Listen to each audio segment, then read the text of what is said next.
I just wanted to do an update on what my dividends, current dividends are per month, and how much the dividends grow each month to show how passive income will grow over time. Hope you enjoy it, and I hope you guys come up with your own strategies of increasing your passive income as well. All right, so what I was thinking of doing, and possibly we'll do this once every year, is look at where my dividends are coming from through all my ETFs, and then I'm going to reinvest these dividends into the same funds every month or every quarter, and then see how much more money it ends up being. So the way to figure this out is you take your number of shares. Let's say you own 100 shares of a stock or ETF.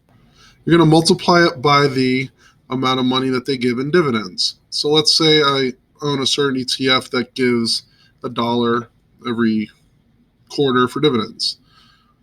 That means every quarter, let's say 100 shares times 1, I would get $100 per quarter for every 3 months, right? If it's a monthly dividend, you can do the same thing. What I did was I took the annual payout. So if I got $1 every quarter, it'd be $4 a month. Multiply it by the number of shares you own, and I'll tell you how much you get per year. Now, the numbers I'm about to show you are actually for 12 months, so I'll take this number and divide by 12 to figure out my monthly income. Okay. What I also did at this point is, let's say I made $33 a month in a certain fund. If I reinvest that fund back into the shares, how much would it grow the next month? So let's say I'm getting $33.33 for a certain fund, and let's say it pays me, let's say it's a 4% dividend. What you do is you take the amount of money that you make, you divide by the share price. Let's say the share price was $10. What that means is it would buy me 3.33 shares per month, and then you take those shares, you multiply by the dividend. You multiply by 0.04, for instance, if it was a 4% dividend. And this would show me 13 cents. That'll be a yearly increase. If you divide that by 12, you would get your monthly increase. So I'd get an extra penny a month just from reinvesting the funds that I got in the previous month. So here's my numbers. It did take me about an hour to actually calculate all this out. SPHD last month paid me $21.45. If I reinvest that, it'll be 7 cents per month of an increase. KBWI, $15.46, 8 cents increase. $28.30 for EFAS, that's per month, 15-cent increase. RYLD is a little bit tricky because RYLD pays different payments because of the covered calls. So it's $41 a month approximately. That was the average of the last 3 months. And if I reinvest, it would be about 20 cents a month. VNQ, $6.81, 3 cents. VEA, $16.36 a month, 4 cents. These are quarterly dividends, by the way. So what it is for the quarterly, I took the annual, divide by 12, and just summed it out. So all these I get paid every 3 months. All these I get paid every month. But I still did the same calculations to figure out the monthly. What that means is I'm not going to be getting these every month, but I would be getting this times about 3 every quarter. SOYV gets $22.84 a month, about 3 cents. DLS $18.40 a month, and about 5 cents. If you add up all the monthly increases, my average monthly dividends is $172.62. Now, this took many years to grow this. A lot of these companies I might have owned, or the money I put in might have been 10 plus years almost. So it takes a while to get to this point. But just me sitting back, just letting the dividends grow, it's going to pay me on average $170.62 per month for me doing nothing. I'm not counting the share prices. I'm just looking at the dividends that they're going to pay back.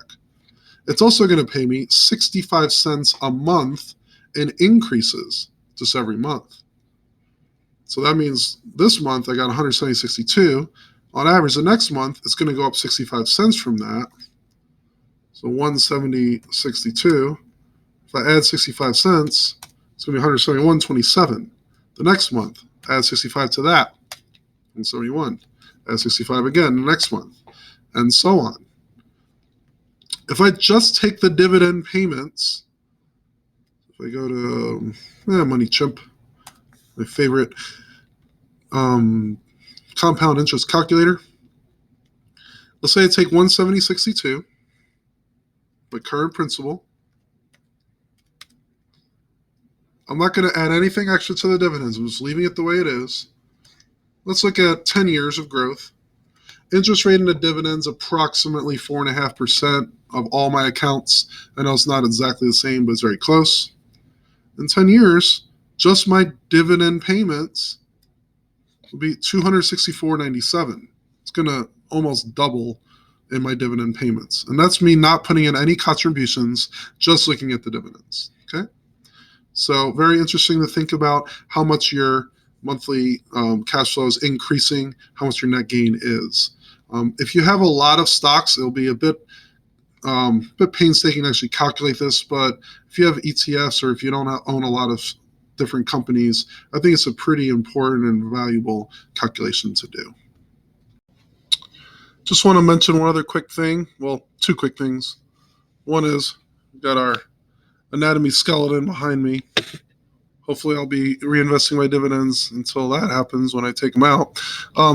Anyway, the second thing is it looks like my wife is going to be going to the community college for nursing school, which is a pretty reasonable cost. The first semester is a little bit extra because you got to get equipment and books and all that. So the first semester is about $3,000 or so, but everything after that should be about $1,000 to $1,500 a semester. Because of this, we're also going to need more daycare, and our income will be a little bit less in the spring, but probably not going to be putting much more money into the Roth IRA, but we're going to try our best to make sure that we could cash flow these payments so we have no student loans when my wife actually gets her nursing degree. And then theoretically, that whole nursing degree, we could save a bunch of that and it's back into our Roth IRAs. So it's looking like I'm going to keep the Roth IRA funds the way that I just mentioned in the previous numbers, and next at least 2 years, at least the dividends will be growing and the cash flow should be positive. So if you have any questions or thoughts, feel free to let me know, and I'll see you guys next time.